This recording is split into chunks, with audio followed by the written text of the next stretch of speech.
오늘 우리에게 주시는 하나님의 말씀은 구약성경 이사야 54장 1절로 3절에 있는 말씀입니다.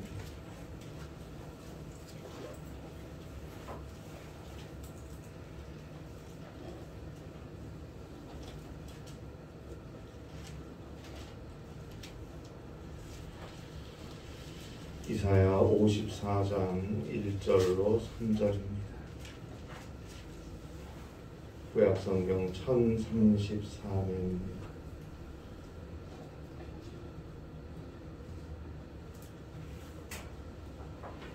이사야 54장 1절로 3절입니다.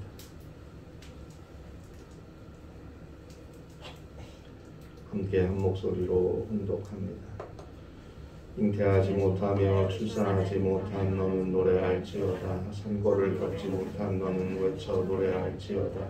이는 홀로 된 여인의 자식이 남편 있는 자의 자식보다 많으니라. 여호와께서 말씀하셨느니라.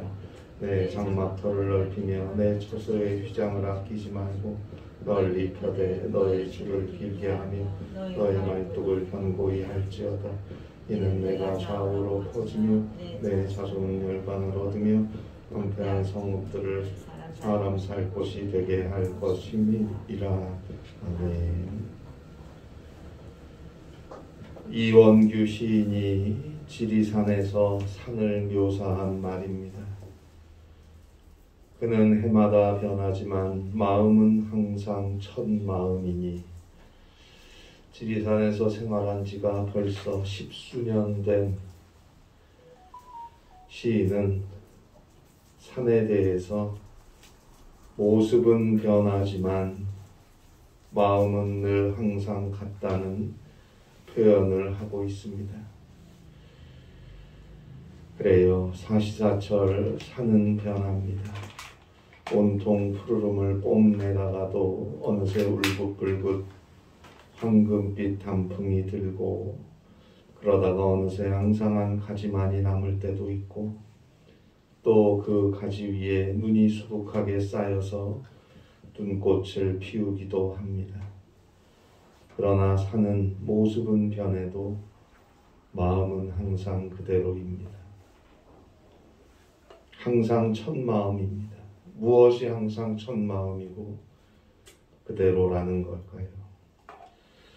제 개인적인 생각으로는 그 마음은 아마 받아들임이 아닐까 하는 생각을 해봅니다. 그 누가 찾아와도 받아들입니다. 터잡고 살겠다는 사람을 차별하는 법이 없습니다.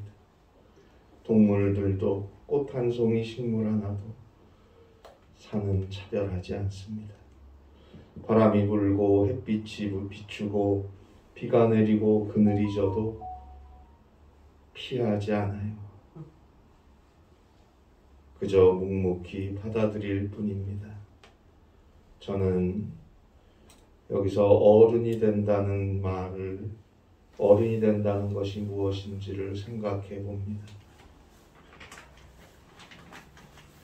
어른이 된다는 것은 무엇을 피하는 것이 아니라 자신의 삶을 받아들인다는 의미가 아닌지 생각을 해봅니다. 그런 의미에서 어른이 된다는 것은 산과 같은 사람이 된다는 말과 비슷한 것 같아요. 누구라도 받아들일 수 있고 무엇이든 책임지려 하고 변하지 않고 그 누구라도 품어줄 수 있는 마음, 책임감과 의무라는 이런 말들이 어색하지 않을 때 비로소 어른인 것이 아닌가 생각해 봅니다. 그러나 죄인이고 연약한 우리는 여전히 산과 같은 누군가가 필요합니다. 내가 누군가에게는 산과 같을지라도 그런 나를 품어주고 받아줄 수 있는 나보다 더 큰 산이 필요합니다. 누구도 다 마찬가지일 것입니다. 결국은 창조주여 전지전능하시며 역사의 주인이신 하나님, 우리를 죽기까지 사랑하신 주님만이 우리 모두의 산이 되시는 것 아닐까 생각합니다. 몇 해 전에 마커스라는 찬양 사역팀이 부르는 주님은 산 같아서라는 찬송을 들으면서 가슴이 뭉클했던 기억이 있습니다. 안개가 날 가리워 내 믿음 흔들리려 할 때 나 주님께 나아가네. 주님은 산 같아서 여전히 그 자리에 계셔 눈을 들면 보이리라 날 위한 그 사랑. 주님은 산 같아서 여전히 그 자리에 계셔 눈을 들면 보이리라 날 위한 그 사랑. 눈을 들면 보입니다. 여전히 주님은 산처럼 그 자리에 계시니까요. 죄로 인해 죽을 수밖에 없는 우리를 용서하시고 구원하시기 위해서 하나님의 독생자 예수 그리스도께서 인간이 되어 이 땅에 오셔서 우리 가운데 우리와 함께 우리를 위해 사셨고 급기야 우리의 모든 죄악을 대신 다 담당하시고 저 참혹한 죄인의 십자가에서 죽으셨어요. 그리고 그 예수를 하나님께서 죽은 자 가운데서 다시 일으켜 세우셨습니다. 그 예수 그리스도의 십자가의 은혜로서 우리의 모든 죄악은 용서함을 얻었고 그 예수 그리스도의 부활의 은혜로서 우리는 죽음을 지나 저 영원한 생명 구원을 얻게 되었습니다. 그 주님은 늘 우리와 함께 계십니다. 우리가 믿음의 눈을 들어보면 보입니다. 날 위한 그리스도의 사랑이 보입니다. 고난과 아픔과 질병과 실패, 낙심과 절망 어떤 순간에서라도 오직 믿음으로 주님을 바라보고 기도하며 그분과 함께 하려고 할 때 우리는 마침내 주님의 은혜 안에서 승리의 길로 갈 것입니다. 히브리 3장 1절 말씀대로 예수님을 깊이 생각하세요. 골로새서 3장 1절 말씀대로 위에 계신 예수님을 바라보세요. 그러면 주가 나의 도움이시고 주께서 나를 이끄시고 항상 함께 하신다는 사실을 알게 될 것입니다. 그 주의 위엄 앞에 믿음으로 순종의 예배를 드리며 사는 것입니다. 그의 삶은 태산 같은 주님의 은혜 안에서 평안을 누릴 것입니다. 시편 121편 1절입니다. 내가 산을 향하여 눈을 들리라 나의 도움이 어디서 올까? 시편 121편의 제목이 성전에 올라가는 노래예요.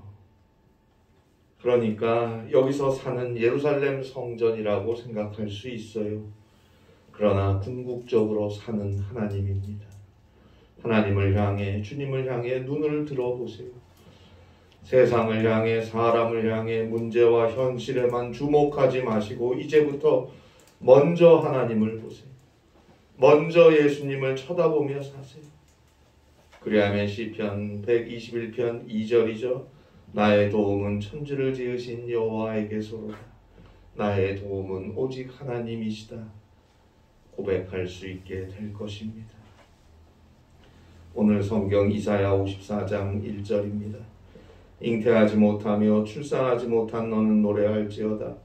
상고를 겪지 못한 너는 외쳐 노래할지어다. 이는 홀로 된 여인의 자식이 남편 있는 자의 자식보다 많음이라 여호와께서 말씀하셨느니라. 오늘 성경은 고통 중에 있는 자에게 주시는 말씀입니다. 물론 오늘 이사야의 시대적 배경은 나라를 잃고 바벨론 포로 신세가 된 이스라엘을 향한 말씀입니다. 그 옛날 그 많은 하나님의 선지자들이 그 많은 세월 동안 회개하라 회개하라 회개하고 하나님의 말씀으로 돌아서라고 외쳤지만 이스라엘 유다 백성들은 그 하나님의 말씀을 듣지 않았어요.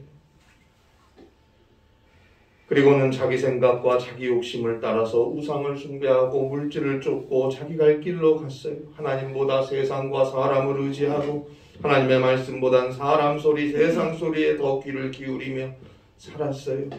하나님 앞에 진실하게 회개하지도 못했고 예배하지도 못했고 주의 뜻을 따라 믿음으로 살지도 못했어요. 결국 기원전 586년에 바벨론 느부갓네살 왕에 의해서 유다 나라는 패망을 당합니다. 하나님께 예배해야 할 거룩한 성 예루살렘은 무너졌고 많은 백성들이 죽고 나라를 잃은 채 온 세계를 떠돌아다녔어요. 그때부터 이스라엘은 디아스포라가 됐어요. 세계 각지에 흩어져 사는 민족이 되었어요. 그리고 많은 유다 사람들이 바벨론 포로로 끌려가게 되었습니다. 회개하라, 회개하고 하나님께로 돌아오라, 그래야 하면 살리라, 이 하나님의 말씀을 끝내 외면했던 이스라엘에게 내린 하나님의 심판이었습니다. 그러나 하나님의 심판은 언제나 심판 자체가 목적이 아닙니다. 심판을 통해서 보다 더 큰 사랑으로 인도하고 계십니다. 그래서 히브리서 12장 8절에서 이런 말씀을 하십니다. 징계는 다 받는 것이거늘 너희에게 없으면 사생자요 친아들이 아니니라. 그래요. 사생아를 징계하지 않아요. 내 아들이니까 징계하는 거 아닙니까? 그래서 주를 믿는 우리에게 주시는 하나님의 징계는 더 좋은 것, 더 귀한 길로 이끌기 위한 눈물 어린 하나님의 사랑임을 우리는 알아야 합니다. 그래서 고난 속에 더 기도하고 더 주의 음성에 귀 기울이며 더 믿음으로 삶을 살아가야 합니다. 그래야 할 때 고난 너머에 준비된 하나님의 은혜와 축복을 마주하게 되는 것입니다. 자, 그 옛날 바벨론 포로된 유대 백성들은 이제 앞이 캄캄하죠. 나라는 망했고 예루살렘 성전은 무너졌고 민족은 세계로 흩어졌고 또한 자신들은 포로 신세가 되었어요. 소망이 없습니다. 바로 그 포로된 유다 백성들을 오늘 성경 이사야 54장 1절에서 잉태하지 못하며 출산하지 못하는 너, 산고를 겪어보지 못한 너, 홀로 된 여인인 너라는 말로 표현하고 있는 것입니다. 그리고 이것은 이 외롭고 불쌍한 여인은 더 나아가서 바로 오늘 21세기 현대를 살면서 절망과 어둠과 아픔과 질병과 고통과 상처로 신음하는 그리스도인들을 가리키고 있는 말씀입니다. 그들에게 주시는 하나님의 말씀의 핵심은 하나님의 자비, 하나님의 사랑은 변하지 않는다. 하나님의 사랑은 영원하다는 것입니다. 지금 비록 포로로 잡혀가 있지만, 비록 지금 아프고 일도 잘 안 되고 마음에 상처가 났지만, 지금 뜻모를 시련으로 마음이 아파도, 심지어 죄 중에 허덕이고 있을지라도 분명한 것은 하나님의 사랑은 변하지 않는다는 것입니다. 하나님의 사랑은 마치 산 같아서 돌아보면 언제나 그 자리에 계신다는 것입니다. 그러니 낙심하지 말고 돌아서라, 회개하라, 그리고 주님을 의지하고 더 기도하고 더 주님께 나오라는 것입니다.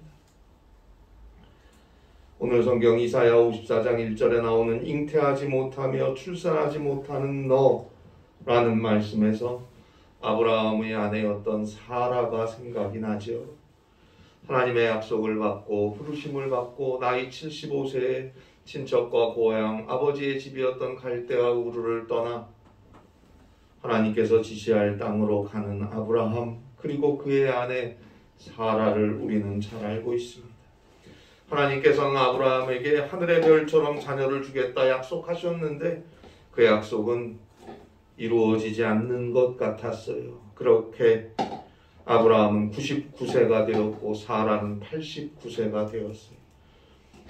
사실 이제는 포기했습니다. 이미 아이를 낳을 수 있는 시기가 한참 지났으니까요. 그래서였을까요? 창세기 17장 17절에서 아브라함이 99세 때 하나님께서 아브라함에게 너에게 아들을 주리라, 24년 전에 하셨던 약속을 다시 한번 하시니까 아브라함이 웃잖아요. 엎드려서 웃었어요. 그리고 마음속으로 100세 된 사람이 어찌 자식을 낳습니까? 제 아내 사라는 90세인데요. 어찌 출산을 합니까? 그러니까 제 본처 사라는 됐고 그나마 후처 하갈 사이에서 얻은 아들 이스마엘이 하나 있는데 걔가 14살이 되었는데 그냥 그 아이나 잘 자라게 해주세요. 아브라함이 하나님께 그렇게 이야기하잖아요. 그리고 얼마의 시간이 지나서 하나님께서 아브라함에게 또다시 나타나셔서 말씀하셨어요. 내년 이맘때 너의 아내 사라에게 아들이 있으리라. 그런데 이번에는 장막 뒤에 숨어서 하나님과 아브라함의 이야기를 엿듣던 사라가 웃었어요. 창세기 18장 12절에 나오는 대로 내가 노새했거늘 나에게 무슨 즐거움이 있으리요. 그러나 하나님은 아니야, 내년 이맘때 아들이 있으리라 말씀하십니다. 하나님의 약속을 받았지만 지난 24년 동안 자식을 얻지 못한 채 아브라함은 99세, 사라는 89세가 되었어요. 더 이상 인간적으로 소망이 없어요. 그래서 하나님이 말씀을 하셔도 그들은 웃은 거예요. 웃기니까. 에이, 하나님도 참 도대체 우리 나이가 얼만데 그러면서 말입니다. 그러나 하나님은 아니야, 반드시 내년 이맘때에 아들이 있을 거야, 강하게 말씀하십니다. 그러면 어찌할까요? 인간적으로 말도 안 되니까 그냥 무시할까요? 아님 하나님이 하시는 말씀이니 믿을까요? 여러분은 어떻게 하겠습니까? 아브라함과 사라는 믿었습니다. 자신들도 말도 안 되는 줄 알아요. 그러나 하나님이 말씀하시니 믿었어요. 그래서 기어코 아브라함 100세, 사라 90세에 약속의 아들 이삭을 얻게 되었습니다. 그런데 저는 늘 이 장면을 생각하면 떠올리며 기도하는 것이 있는데, 잘 한번 생각해 보세요. 하나님께서 내년 이맘때 아들을 주신다고 하면 아들이 그냥 생깁니까? 하나님이 내년 이맘때 너에게 아들이 있으리라 하면 아들이 그냥 잉태되고 출산할 수 있는 거예요? 함께 밤을 보내야 할 거 아닙니까? 저들도 하나님이 말씀하실 때 비웃을 정도로 말도 안 되는 줄 알았지만 그래도 하나님이 그렇다고 하시니까 99세의 아브라함과 89세의 사라가 서로 합방을 하고 사랑을 나누었어요. 그러니까 1년 후에 아들 이삭을 얻었지. 안 그러면 어떻게 얻습니까? 성령으로 잉태합니까? 아닌 줄, 안 되는 일인 줄 뻔히 알지만 하나님이 약속을 하시니까, 그렇다 하시니까 믿고 그 약속을 위해 자신이 해야 할 일을 했던 아브라함과 사라의 믿음 어떻습니까? 우리는 도대체 성경을 얼마나 믿고 성경대로 삽니까?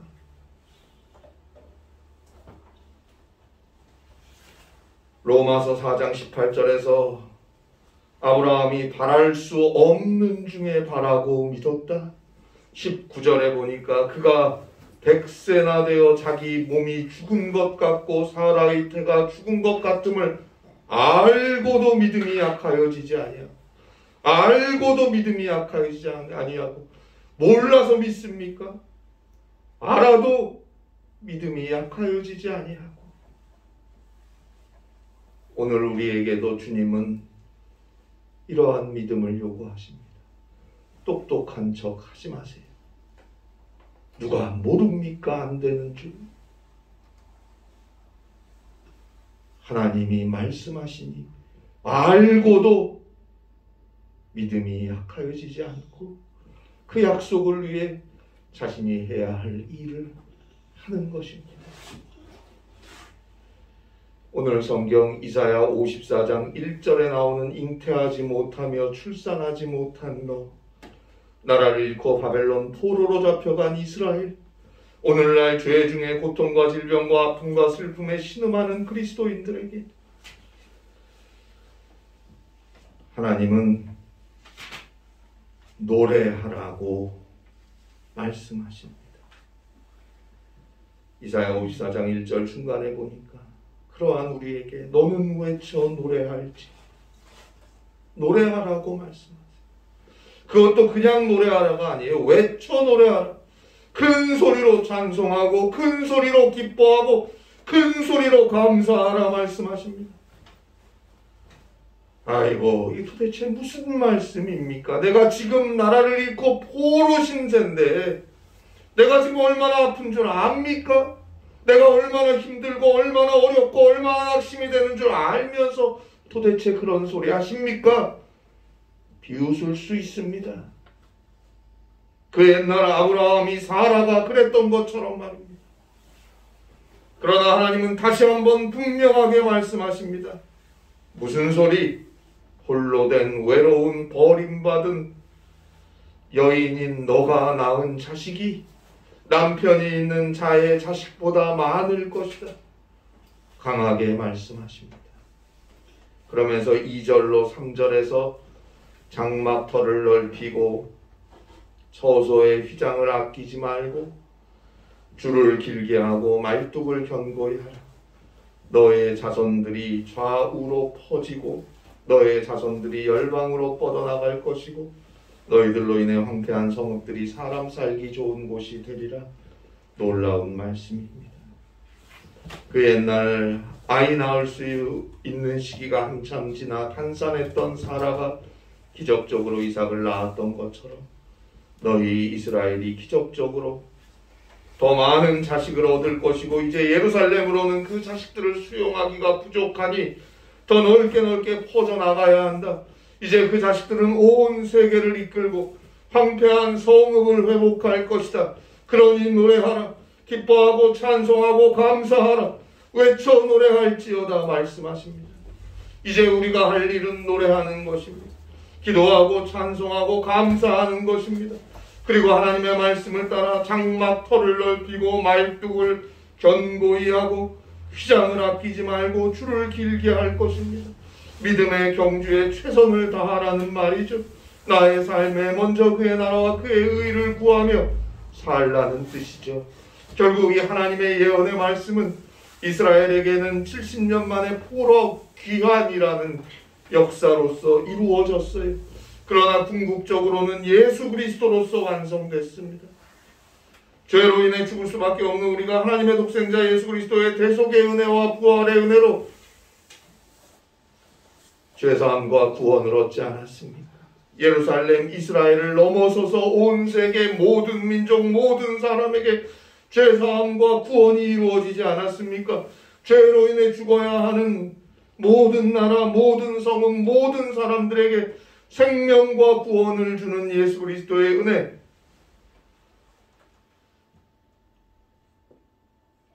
그것으로 오늘 성경 이사야 54장 1절로 3절의 하나님의 약속은 완성되었습니다. 이스라엘 베들레헴 말구유에 오신 아기 예수를 통해서 온 세계가 구원을 얻었습니다. 그리고 오늘 고난과 아픔, 슬픔에 신음하는 우리에게 하나님은 여전히 말씀하십니다. 너는 외쳐 노래하라. 너의 아픔과 고난과 슬픔들을 내가 기쁨과 영광과 감사가 되게 해주겠다. 그러니 너의 믿음을 넓히고 너의 믿음을 더 깊게 가지고 너의 믿음을 견고하게 하라. 말씀하고 계십니다. 제2차 세계대전 때 히틀러에 의해 순교했던 청년 신학자 독일의 디트리히 본 헤퍼라는 분이 쓴 공동생활이라는 글에 보면 우리가 공동생활을 하는 것은 고독하기 때문이 아니다. 공동체 생활 속에서도 고독할 수 있는 법을 배워야 한다라고 말하고 있습니다. 우리가 외로워서 교회 생활합니까? 교회 나오면 외롭지 않아야 됩니까? 외로운데 왜 교회로 옵니까? 다른 데를 가지. 얼마나 많은데 갈 데가.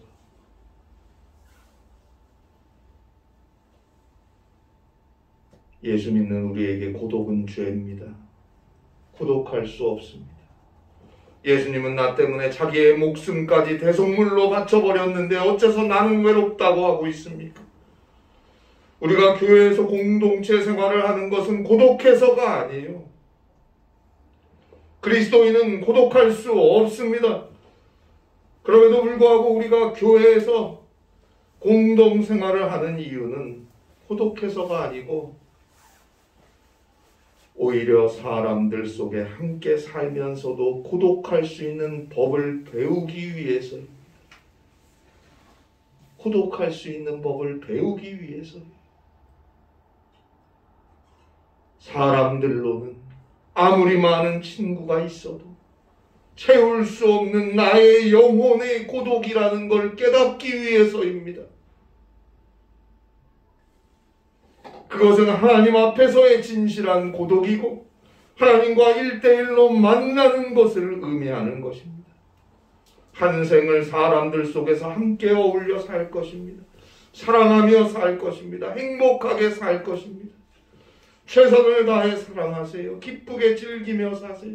그러나 잊지 마세요. 하나님과 만나는 그 절대 고독의 시간, 1대1로 주님과 만나는 그 시간이 없으면 내 영혼의 만족함은 없습니다.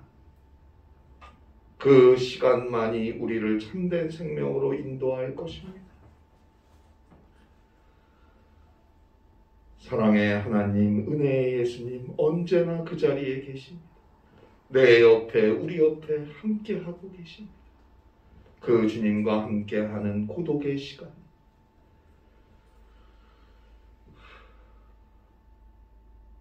오직 주님과 함께하는 그 시간, 그 시간이 얼마나 소중한지를 배우기 위해 우리는 일생 교회 생활을 하는 것입니다.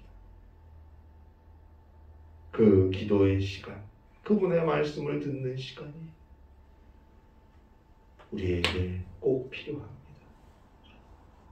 사랑하는 여러분, 주님은 여러분들을 사랑합니다. 변하지 않습니다. 언제나 한결같이 사랑합니다. 그리고 약속을 이행하십니다. 하나님의 자비, 헤세드, 그 절정에 예수 그리스도의 십자가 부활이 있습니다. 대신 죽기까지 사랑하신 그 주님을 믿으세요. 그리고 그 주님을 바라보세요. 그리고 오늘도 노래하세요. 주님을 믿는 믿음 안에서 마음껏 노래하세요.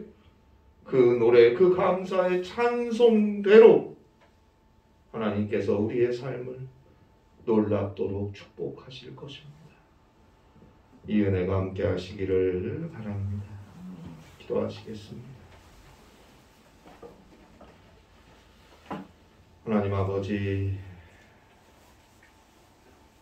주님은 언제나 그 자리에 계시고 죽기까지 사랑하신 그 주님은 언제나 나와 함께 하기를 원하는데 우리는 언제나 외롭다며 사람 찾아다니고